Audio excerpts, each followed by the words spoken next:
Hey everyone, it's Jermaine again. I understand that a lot of you guys, every now and then, you may get a message on your cell phone when you're driving, and it says that you are accepting less than 90% of requests.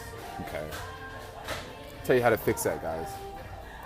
Okay. The reason why you're probably not accepting all the requests is because there are requests that are popping up that you don't want to pick up because it's too far away, or it's not in the direction that you're going, or you just don't want to pick up. So whenever you see it on your phone, you just don't hit anything, and it goes away. Okay.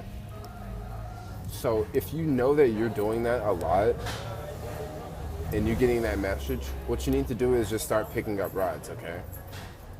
Okay. And when you pick up rides, just start to cancel the ride. Okay. When you cancel a ride and you hit don't charge the driver, it doesn't charge the driver. It just goes back onto the queue, and it's not dispatched to you again. It's dispatched to someone else, or the passenger will see on their phone that there are no available drivers. Okay. So what you want to do is just balance the two, because if you start to accept every ride and then always hit cancel, do not charge rider, well, Uber will send you another message saying that like you're canceling too many trips. Okay. So what you want to do is just balance the two out. And if Uber Pool is in your city, definitely do Uber Pool trips, because the funny thing about Uber Pool is a lot of drivers don't know is if you want a really high acceptance rating, and if you always want to like cancel people, and if you always want to not accept rides that like are not surging or are just really far away from you, the trick is with Uber Pool, you get far more requests, and every time you hit accept, that helps your acceptance rating.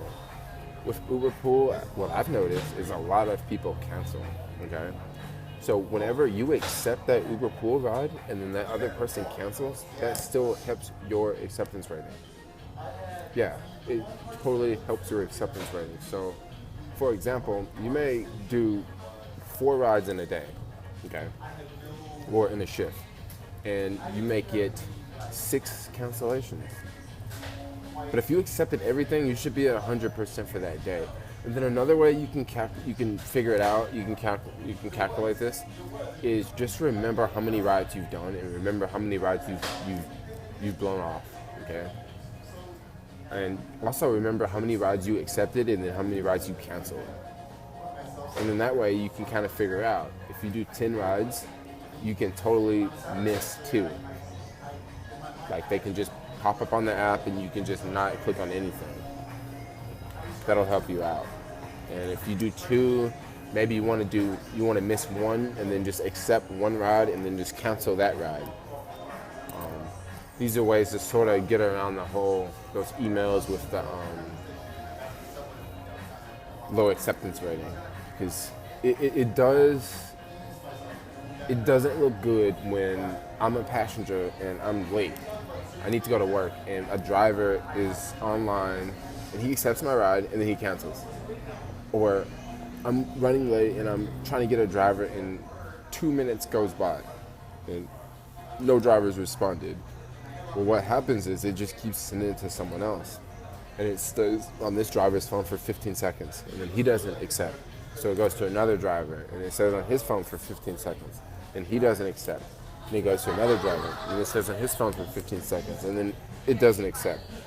So all of a sudden, this passenger has waited, 5 minutes, and it's went through a handful of drivers, and no one wants to accept it. So, yeah, that's pretty much a breakdown of how that works. Anyway, if you like my videos, hit the like button below. If you're on YouTube, subscribe. I always make awesome content. And peace. That's a wrap. Thanks a lot, guys.